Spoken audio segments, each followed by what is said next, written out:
ধরো এক দেশে এক রাজা আছে।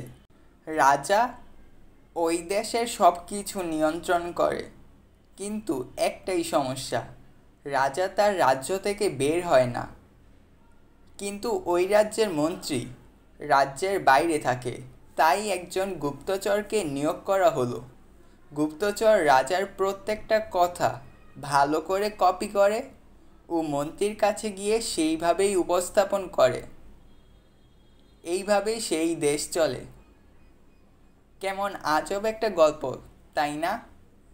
কিন্তু আমি যদি বলি এটা কোনো গল্প ছিল না, যদি বলি এটি আমাদের দেহের মধ্যে অনবরত ঘটা একটি কার্যক্রম, তাহলে তবে চলো শুরু করি আজকের টপিক, ট্রান্সক্রিপশন ও ট্রান্সলেশন। এই ভিডিওটি দেখার পরে ট্রান্সক্রিপশন ও ট্রান্সলেশন নিয়ে তোমার মধ্যে ভালো একটি ধারণা তৈরি হবে এবং এই দুটি নিয়ে বিভ্রান্তিও হবে না। আগে পরিচয় দেই। উপরে যে যে চরিত্র ব্যবহার করা হয়েছে, রাজ্য, দেহ, রাজা, ডিএনএ, মন্ত্রী, রাইবোজোম, গুপ্তচর, এমআরএনএ। সবার আগে জানা উচিত আমাদের শরীরে প্রোটিনের প্রয়োজনীয়তা কী। চুল, নখ, ত্বক, পেশি সবই প্রোটিন দিয়েই তৈরি। কোষ বিভাজনে, নতুন কোষ গঠনে প্রোটিন দরকার। তারপর নানা ধরনের এনজাইম, যেগুলো ছাড়া জীবন অচল, হরমোন, রোগ প্রতিরোধ, সব কিছুতেই প্রোটিন। অর্থাৎ আমাদের দেহে প্রোটিনের বিস্তার সর্বস্ব। তার মানে বুঝতেই পারছো প্রোটিন কতটা গুরুত্বপূর্ণ। আর আমাদের শরীরে প্রোটিনের প্রধান উৎস আমিষ। তো বেশি বেশি আমিষ খাবার খাবে। আর আজকের টপিক এখানেই শেষ। ভিডিওটি দেখার জন্য ধন্যবাদ।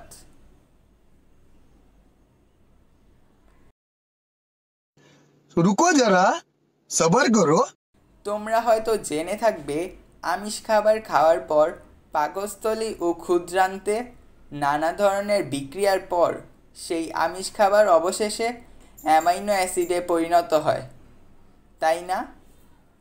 প্রশ্ন, অ্যামাইনো অ্যাসিড কি প্রোটিনে সরাসরি পরিণত হতে পারে? উত্তর হচ্ছে না। এতক্ষণ যত কথা বললাম তার আশেপাশেও ট্রান্সক্রিপশন ও ট্রান্সলেশন নেই। এদের আলোচনা শুরু এখন থেকে। আমি শুরু থেকে বলছি।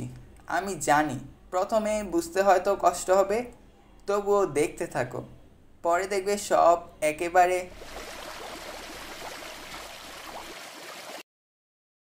তো ডিএনএ, রাজা কে দেখা যায় প্রধানত নিউক্লিয়াসে।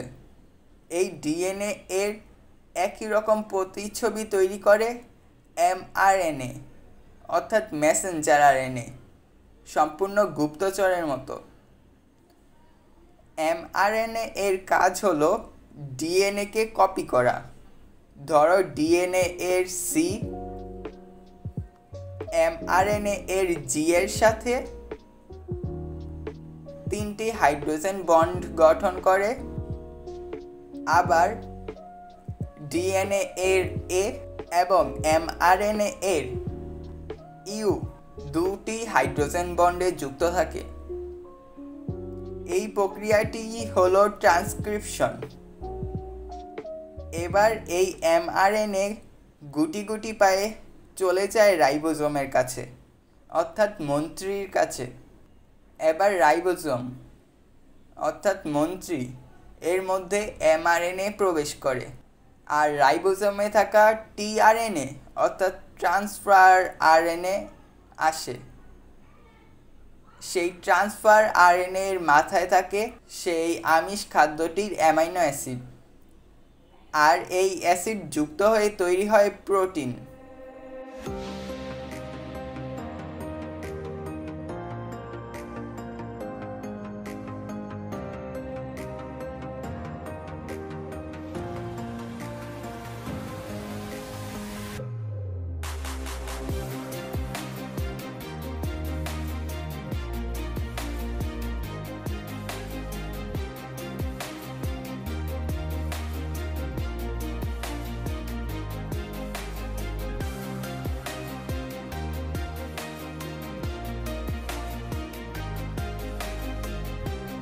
আর রাইবোজোমের এই প্রক্রিয়াটিকে বলে ট্রান্সলেশন।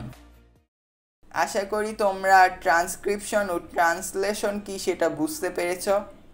আর এই ঘটনাটি যদি না বুঝতে পারো তাহলে শুরু থেকে আবার দেখো, তাহলে অবশ্যই বুঝবে। প্রশ্ন: mRNA এর দৈর্ঘ্য কি অসীম পর্যন্ত হয়? উত্তর হচ্ছে না। এই ঘটনাটি ছিল শুধুমাত্র ধারণা দেওয়ার জন্য। বিস্তারিত জানলে আরও বুঝতে পারবে। একটা লাইক ও সাবস্ক্রাইবের অনুরোধ রইল। আর ভালো লাগলে বন্ধুদের সাথে শেয়ার করে দিও। পরবর্তীতে কী ভিডিও চাও সেটাও জানাতে ভুলো না।